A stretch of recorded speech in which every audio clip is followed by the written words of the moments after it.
अगर इसका हमने समास बनाया तो विद्यालय हो गया, समास का विग्रह किया तो विद्या के लिए आलय हो गया। ठीक है, अगला है हमारा नंबर 3 है कर्मधारय समास।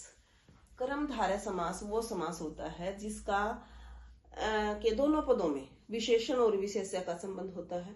विशेषण वो शब्द होते हैं जो किसी शब्द की विशेषता बताते हैं, और विशेष्य वो होते हैं जिसकी विशेषता बताई जाती है। जैसे ये पेन है काला, तो पेन तो है विशेष्य, और जो ये काला रंग है इसका ये है विशेषण। तो दोनों एक दूसरे की विशेषता, एक विशेष्य होगा और एक विशेषण होगा। जैसे नील गगन, गगन कैसा है, नीला है, तो ये विशेष्य है, ये इसका विशेषण हो गया। महापुरुष, पुरुष कैसा है, महान है, तो पुरुष विशेष्य और महा विशेषण। इसी तरह से दोनों इसके जो पद होंगे, पूर्व पद और उत्तर पद, दोनों में विशेषण और विशेष्य का संबंध होता है। तीसरा है, चौथा है हमारा द्विगु समास।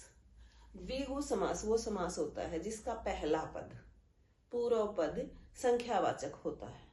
जैसे शताब्दी, 100 शब्द, 100 आबों का मतलब 100 वर्षों का समूह। ठीक है, और तिरंगा, 3 रंगों का समाहार। 4 पाई, 4 रंगों, 4 पाओं का समाहार, समूह या समाहार। ठीक है, जहां पहला पद संख्यावाचक होता है वहां पर द्विगु समास होता है। नंबर 5 द्वंद्व समास। द्वंद्व समास वो समास होते हैं जिसके दोनों पद प्रधान होते हैं, दोनों मुख्य होते हैं, दोनों में द्वंद्व होता है। जैसे सुख दुख, इसमें ना तो कोई छोटा है ना कोई बड़ा है, दोनों बराबर हैं। पाप पुण्य, माता पिता, गंगा यमुना, चराचर, चर और अचर, चराचर का हो जाएगा चर और अचर। ठीक है, तो ये हमारा द्वंद्व समास था। नंबर 6 है हमारा बहुव्रीहि समास। बहुव्रीहि समास कौन से समास होते हैं? बहुव्रीहि वो समास होता है जिसके जो 2 पद होते हैं ना, एक समास के 2 पद होते हैं, पूर्व पद और उत्तर पद, तो इसमें से कोई भी पद प्रधान नहीं होता, ना कोई प्रधान होता है ना कोई मुख्य होता है, बल्कि ये दोनों पद मिलकर किसी तीसरे पद की ओर संकेत करते हैं। जैसे एग्जाम्पल देखेंगे हम, कमल नयन, जो नयन है वो कैसे हैं, कमल से हैं। कमल नयन है जिसके, कमल जैसे नयन है जिसके, आपको पता है कमल नयन श्री राम को बोला जाता था।